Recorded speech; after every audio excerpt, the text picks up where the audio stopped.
présidence. Olivier Cressman, bonsoir. Bonsoir Sylvain, bonsoir. Vous présidez le MEDEF, le mouvement des entreprises de France en Polynésie. Alors pourquoi intervenez-vous dans ce conflit, ce mouvement social? Il n'y a pas d'intervention de notre part. Nous sommes restés silencieux tout le temps du préavis de grève pour laisser les parties discuter.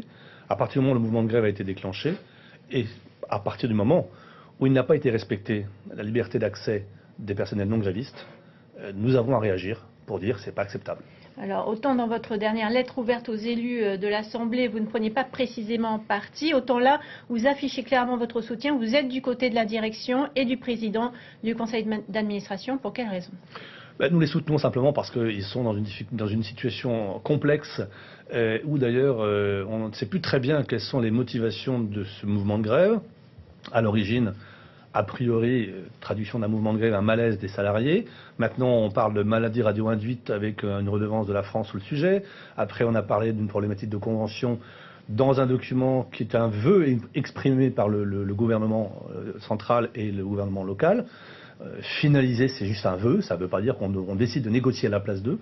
Donc oui, on les soutient parce que c'est un moment difficile et on soutient surtout les non-grévistes qui ne peuvent même pas s'exprimer et ils sont tenus d'être à l'extérieur, ce qui bien entendu rend difficile de comprendre quelle est la réalité du mouvement suivi en interne. En fait, vous semblez mettre en doute la finalité du conflit.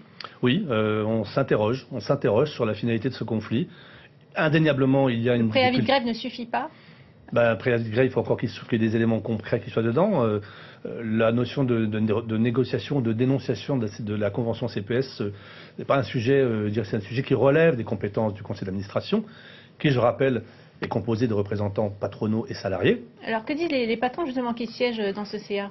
Ce CA, il s'est réuni une fois. Il a eu tout juste 2 fois une élection pour mettre en place un nouveau bureau, avec aujourd'hui un président de CA qui est M. Yves Legros, syndicat Thierry Mois. Et puis, dans la deuxième réunion, devait discuter effectivement de la négociation suite au protocole qui avait été signé fin de grève. Et ça n'a pas pu être fait.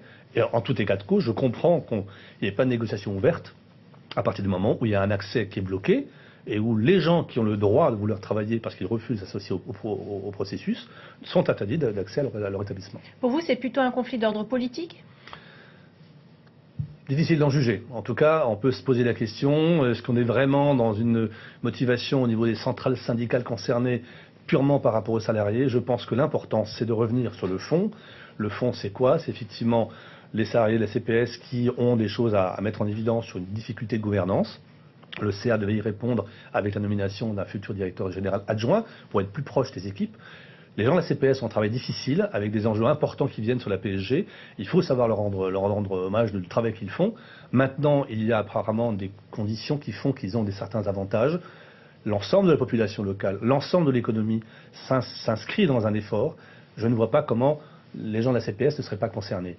C'est donc un travail de concertation qui doit aboutir sur la réflexion de qu'est-ce qu'on peut modifier dans cette convention qui est peut-être trop coûteux aujourd'hui à la caisse. S'il n'y avait pas d'accord, ensuite il y a des suites qui sont données. Ces suites, elles dépendent de ce qu'on veut faire. Je rappelle quand même, pour que ça soit très clair, une dénonciation de convention, si c'était l'élément ultime, ne remet pas en cause les éléments acquis par rapport à ceux qui sont présents. Il le remet en cause par rapport à ceux qui en ont plus tard. Donc je ne vois pas en quoi vouloir renégocier ou réfléchir autrement cette convention remet en cause les acquis existants. Olivier Cressman, merci beaucoup.